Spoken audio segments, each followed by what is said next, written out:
পরিব্রাজিকা ভাস্বরপ্রাণা মাতাজির প্রবন্ধ সারদা সরস্বতী থেকে নির্বাচিত অংশ, পত্রিকার ৩১তম বর্ষ, চতুর্থ সংখ্যা।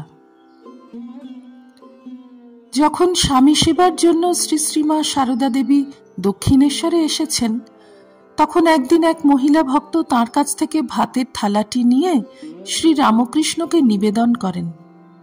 শ্রী রামকৃষ্ণ যে কোনো ব্যক্তির স্পৃষ্ট খাবার খেতে পারেন না, এ কথা জেনেও মা কেন ওই মেয়েটিকে থালা দিলেন, এই অনুযোগ করে শ্রী রামকৃষ্ণ মাকে দিয়ে সংকল্প করাতে চাইলেন যে মা যেন আর কোনোদিন এই ভুল না করেন। তখন মা তাঁর স্বরূপ সত্তাটি ব্যক্ত করলেন অতি স্পষ্ট ও ঋজু ভাষায়। তা তো আমি পারবো না ঠাকুর, আমায় মা বলে চাইলে আমি তো থাকতে পারবো না। আর একই সঙ্গে তাকেও সচেতন করে দেন, তুমি তো শুধু আমার ঠাকুর নও, তুমি সকলের। ওই অল্প বয়স্কা কিশোরী বধূটির মুখে এই অভাবনীয় অসাধারণ উত্তর শ্রী রামকৃষ্ণকে চমৎকৃত করেছিল কিনা জানা নেই, তবে এখানে শ্রী শ্রীমার মাতৃত্বের মহিমা জ্ঞাপন ও তার পিছনে তার চারিত্র বৈশিষ্ট্য ও ব্যক্তিত্ব আমাদের মুগ্ধ করে দেয়। স্বামী তো স্ত্রীর সর্বস্ব, শ্রী রামকৃষ্ণ তবে সকলের কোন অর্থে? ভেবে নিতে বাধা নেই, শ্রী রামকৃষ্ণের যে মহৎ জীবন উদ্দেশ্য, যার জন্য পৃথিবীতে তাঁর আগমন, সেই লোককল্যাণ সাধনের মিশনের কথাই এক্ষেত্রে শ্রী শ্রীমা তাঁকে স্মরণ করিয়ে দিয়েছেন। তাহলে প্রশ্ন ওঠা স্বাভাবিক যে শ্রী রামকৃষ্ণ কি সে কথা বিস্মৃত হয়েছিলেন, নাকি মায়ের জগন্মাতৃত্ব আর জ্ঞানদাত্রী রূপটি প্রকট করার জন্য নিজেই তার কাছে শিক্ষা নিয়েছিলেন কোনো ছলে?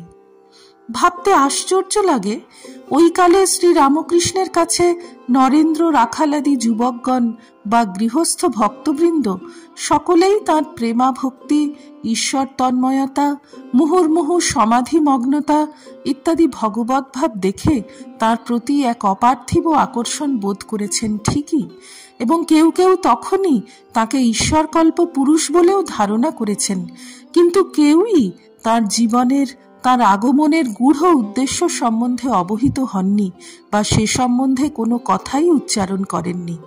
এক্ষেত্রে শ্রী শ্রীমাই প্রথম, যিনি শ্রী রামকৃষ্ণের বিরাট সত্তাটির দিকে অঙ্গুলি নির্দেশ করলেন, যা জগতের দিক দিয়ে, সংসার সমাজের দিক দিয়ে অতীব তাৎপর্যপূর্ণ। এই কৃতিত্ব সম্পূর্ণভাবে শ্রী শ্রীমার বলেই মনে করতে পারি। মা শুধু যে শ্রীরামকৃষ্ণকেই তার জীবনের উদ্দেশ্য মনে করিয়ে দিয়েছেন তা নয়, পরবর্তী প্রজন্মকেও সচেতন করে দিয়েছেন যে শ্রীরামকৃষ্ণের মূল্যায়নে যেন আমরা ভুল না করি, অর্থাৎ তাকে শুধুমাত্র একজন গড ইনটক্সিকেটেড পার্সন বলে মনে না করে তার জগৎ কল্যাণকারী মিশনকে যেন প্রাধান্য দিই।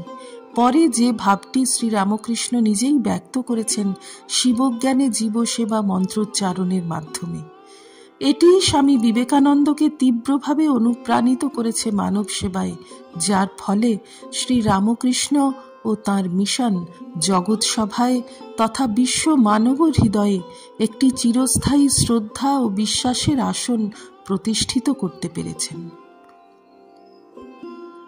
শ্রী রামকৃষ্ণার্পণমস্তু। নিবোধত আজকের পাঠ আপনার ফোনে রোজ পেতে চাইলে সাবস্ক্রাইব ও বেল আইকন দুটোই ক্লিক করুন। রামকৃষ্ণ ভাবধারা প্রচারের সঙ্গে থাকুন।